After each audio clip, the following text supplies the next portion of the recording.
Olá, tudo bem? Nós vamos falar hoje sobre a prisão de Jesus. A princípio, ele foi levado perante as autoridades religiosas. Antes de ser levado, então, às autoridades romanas, ele passou pelo Sinédrio, pelos sacerdotes, foi interrogado. Vamos ver um pouquinho sobre tudo o que aconteceu. E neste vídeo também nós vamos falar sobre aquilo que Jesus predisse a respeito de Pedro, que Pedro o negaria, e ele disse que se fosse necessário ele daria a própria vida e que jamais ele abandonaria Jesus. Então aqui, logo em seguida, muito pouco tempo se passou e ele vai ser cumprido então aquilo que Jesus sabia a seu respeito e o declarou.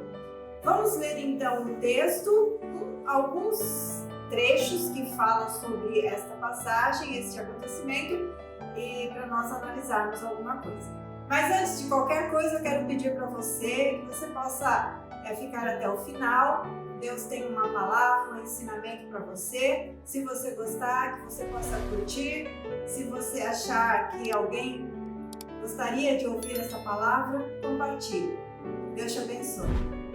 Então diz assim, vamos lá, Mateus 26, dos versículos 57 a 75. Vou ler apenas alguns versículos por enquanto. Diz assim: E os que prenderam Jesus o levaram à casa de Caifás, o sumo sacerdote, onde se haviam reunido os escribas e os anciãos. Mas Pedro o seguia de longe, até o pátio do sumo sacerdote, e tendo entrado, assentou-se entre os serventuários para ver o fim. Ora, os principais sacerdotes e todo o sinédrio procuravam algum testemunho falso contra Jesus, a fim de o condenarem à morte. E não acharam, apesar de se terem apresentado muitas testemunhas falsas. Mas afinal compareceram duas, afirmando: Este disse: Posso destruir o santuário de Deus e reedificá-lo em 3 dias. Primeiro nós vamos observar, claro, Jesus ele não oferece nenhuma resistência à sua prisão.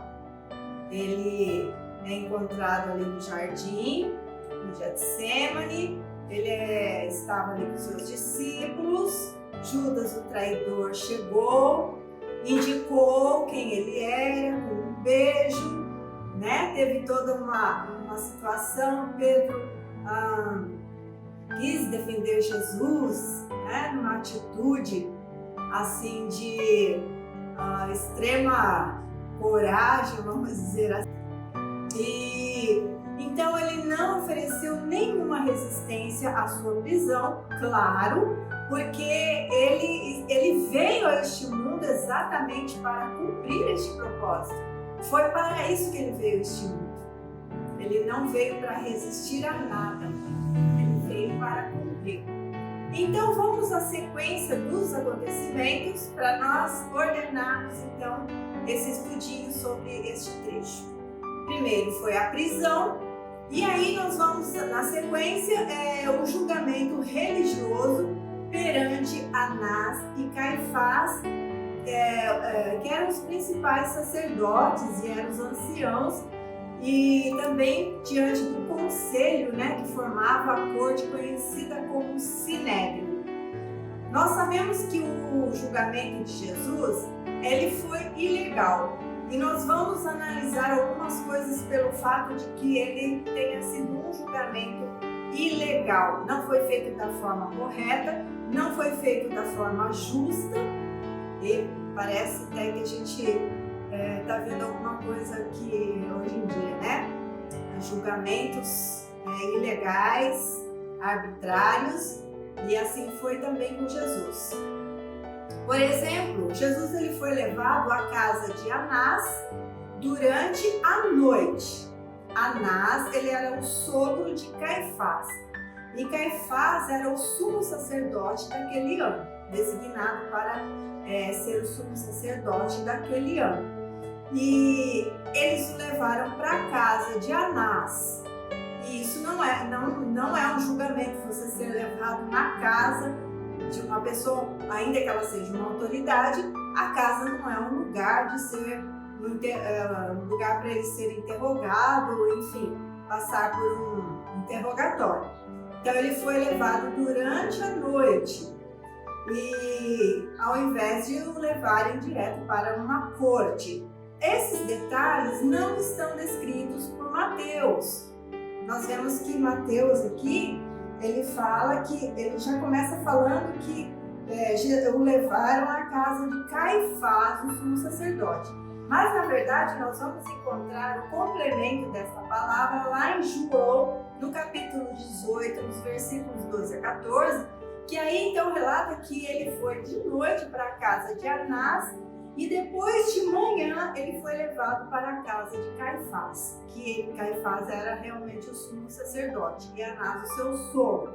Então, totalmente irregular esse tipo de coisa, mas a ansiedade e a pressa que eles tinham em pegar Jesus, em condená-lo e executar tudo aquilo que eles estavam há tanto tempo tentando, era tanta, né? E então eles se apressaram. E na verdade tudo aconteceu porque estava chegando a hora de Jesus, nada acontece que não for dentro do tempo de Deus, dos planos e dos propósitos de Deus. Na verdade, vamos lembrar que eles estavam ali nos dias que iria passar a Páscoa. Havia uma pressa para que tudo se resolvesse, porque eles não iam crucificar Jesus no dia da Páscoa. Então tudo tinha que ser feito muito às pressas e eles tinham que aproveitar então a oportunidade que surgiu diante deles. Caifás era quem tinha aconselhado aos judeus que convinha que um homem morresse pelo povo. Então ele já estava ali sugerindo, né, essa questão, que está em João no 18:14. E também nós vamos observar que diante deste, vamos dizer assim, pré-julgamento, esses interrogatórios, ninguém se apresentou, ninguém falou em sua defesa, e nós sabemos que toda pessoa que tem uma acusação, ela tem direito a uma defesa, que alguém intervenha por ela. Mas não foi o caso de Jesus, óbvio, né? Até porque também os seus próprios discípulos o abandonaram, e enfim, Jesus ficou só ali para enfrentar tudo que ele tinha que passar. Segundo a lei judaica, era necessário apresentar 2 ou mais testemunhas que concordassem a respeito de uma acusação. Isso estava na lei, e eles, como autoridades, formando ali o sinédrio, como sumos sacerdotes que eram, eles tinham que seguir a lei. Porém, eles não fizeram isso da maneira como deveria. Essa questão da lei está lá em Números, no capítulo 35, no versículo 30, e está também em Deuteronômio 19:15. Então, eles tinham que apresentar pelo menos 2 testemunhas que falassem a mesma coisa, que concordassem a respeito das acusações que estavam sendo feitas para Jesus. Mas, como nós lemos aqui, não apareceu nenhuma testemunha, né? Como nós lemos, até que, então, 2 testemunhas falam o texto aqui, Mateus 26:60, 2 testemunhas falsas, que falam coisas que na verdade é outra interpretação, né? Que eles falam que Jesus então falou que ia destruir o santuário de Deus e reedificá-lo em 3 dias. E claro, Jesus não estava falando de destruir o templo, aquele templo, né? Jesus estava falando de si mesmo, do seu corpo, né? Que ele haveria de ser destruído e em 3 dias ele haveria de ser reconstruído, porque ele haveria de ressuscitar. Então as testemunhas falaram acusações falsas, inventaram ali um motivo, um pretexto, e foi o que bastou para eles, né? E vamos ver aqui. Depois da sua prisão à noite, abandonado pelos seus discípulos, ele foi então conduzido perante Caifás e ao sinédrio judaico. Aí vamos ver como eles o tratam, né? Eles vedam seus olhos, o manietam, zombam seguidamente dele, o esbofeteiam, cospem e batem na sua face. E a maioria desses relatos está lá no capítulo 18 de João. Mateus ele fala um pouco menos, né? Fala sobre cuspir, dar murros e os esbofetear, mas João ele fala um pouquinho mais detalhado sobre as atitudes para com Jesus. Que belo julgamento, não é? Que bela corte, que belas autoridades, né? Mas o sistema injusto do mundo, das leis, do ódio e do desejo de destruir o Filho de Deus. Embora o Sinédrio pudesse pronunciar uma sentença de morte, somente os romanos então podiam proceder à execução. Então, eles estão ali fazendo o que compete a eles, que é acusar, achar motivo de acusação. Depois nós vamos ver Jesus perante Pilatos, ele para lá e para cá, porque não encontram verdadeiramente uma culpa para que Roma o mate, porque na verdade as acusações que eles têm sobre ele eles têm coisas religiosas que dizem respeito à própria religião deles, aquilo que eles acreditavam. Os romanos não estavam nem aí com isso aí, não queriam nem saber, e eles vão forçando, né, para que chegue um momento em que os romanos então são não forçados não, né, mas eles são levados a então executar Jesus e crucificar. Mas aí nós vamos ver mais para frente. Por enquanto nós estamos analisando aqui esse pequeno trecho aqui. E na sequência nós vemos que Pedro nega. E Jesus usou a questão do galo cantando, né? Avisou para ele, antes que o galo cante, tu me negarás 3 vezes. E aconteceu exatamente quando Jesus disse. Por que Jesus usou o galo? Né? O que tinha a ver o galo? Será que tinha um galo que todo dia cantava e eles sabiam que esse galo cantava? Então, segundo o costume romano, falava-se do primeiro canto do galo para se referir ao fim da terceira vigília da noite. Essa terceira vigília da noite é aproximadamente 3 horas da manhã. E os galos costumam realmente cantar nesses horários. Então,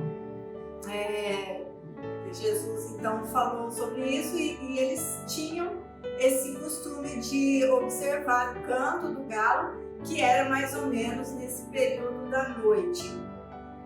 Mas aqui Jesus ele usou, né, o canto do galo para Pedro lembrar-se das suas palavras, que disse que antes que o galo cantasse, 3 vezes ele o negaria.